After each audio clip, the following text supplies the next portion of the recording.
ilé ayé yìí ọjọ́ bí ní every blessed day sani birthday nìkan. bí o bá jọjọ birthday tiẹ̀ o lè jọjọ birthday tèmi o. bí o bá jọjọ birthday tèmi o máa jọjọ birthday táwọn kan. gbọ́nà gbogbo ọjọ́ ní ilé ayé yìí ọjọ́ bí ní every blessed day sani birthday nìkan.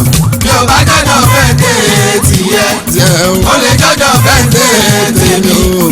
bí o bá jọjọ birthday tèmi ó máa jọjọ birthday táwọn kan. ṣọjọ́ kan wá tán ní ṣe birthday ìyẹn nílé ayé. Báàsì ìṣọ́jọ́ kan wà ń bẹ tán ní ṣe birthday ìyẹn nílé ayé. ẹ̀gbọ́n náà ọlọ́run ló lè sọ. Báàsì torí everyday náà ń bí wọn sáyé. ẹjọ́ 7 days in 1 week 4 weeks in 1 month 7 months in 1 year náà fi jọjọ́ bí i. náà fi jọjọ́ bí i. náà fi jọjọ́ bí i. náà fi jọjọ́ bí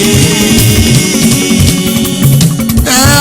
ṣùgbọ́n ní tọ́jọ́ ẹ̀ bá ti pé o náà kíkọ́ ọjọ́ bí àlá bí ó ẹ̀rẹ̀ ti wá o. àlẹ́ ní tọ́jọ́ ẹ̀ bá pẹ́ bíà. àlẹ́ ní tọ́jọ́ ẹ̀ bá ti pé o náà kíkọ́ ọjọ́ bí ó bá so. èmi àlá bíbá so mà November 27 ní tèmi o. gbọ́nà tó bá lè ń gà ọjọ́ ọlọ́jọ́ bí ẹ̀. ìdílé máa ti hùn ó sọ́jọ́ bí ẹ ká gbọ́. àwòkọ́ àìrí wọn ọjọ́ ọlọ́jọ́ bí ẹ.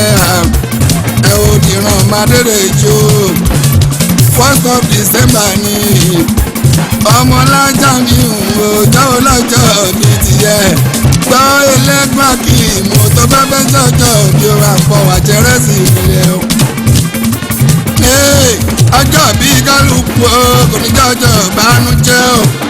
tó bá rántí ọjọ́ bí ẹ kó máa dúpẹ́ lọ́wọ́ bàbá àtọwọ́ màmá o. tó ti ṣe ìrẹ́ dànù ti pẹ́ o. wọ́n bá jẹ́ pọ́n ti ṣe ìrẹ́ dànù o. ọjọ́ bí wọn ológun tó máa ṣe o. Báàsì gbọ́nà ohun ta ò mọ́ra ò mọ́ kò sẹ́ni tí ẹ̀ mọ̀ pé o ẹni tó rọ̀ bí nǹkan kéré rìn.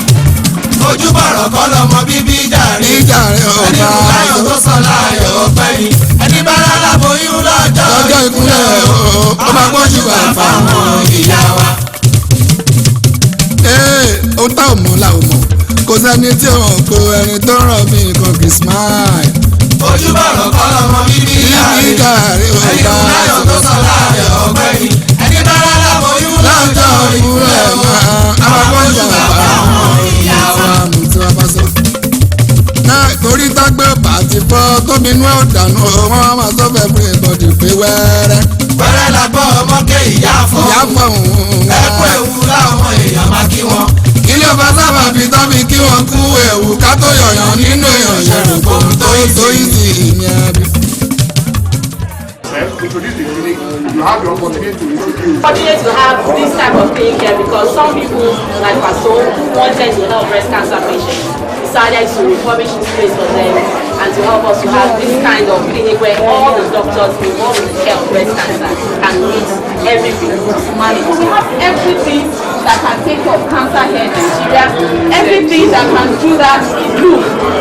And so that is what we are pushing for every day. Sometimes we have a little challenge, like our radiotherapy machine is down now, but very soon the government is promising us 2 or 3 new machines by early next year, which will make Luz a world cancer center of excellence. So thank you very much for coming. Thank you for having us. Oh yes, this is an awareness against breast cancer that is killing women these days. And there's no musician that has done this before. That's why I'm partaking in it, and it is very, very important for all women to go to the hospital, to come to Luz. It is free, so we should all come and check our breast and know if we are cancer free.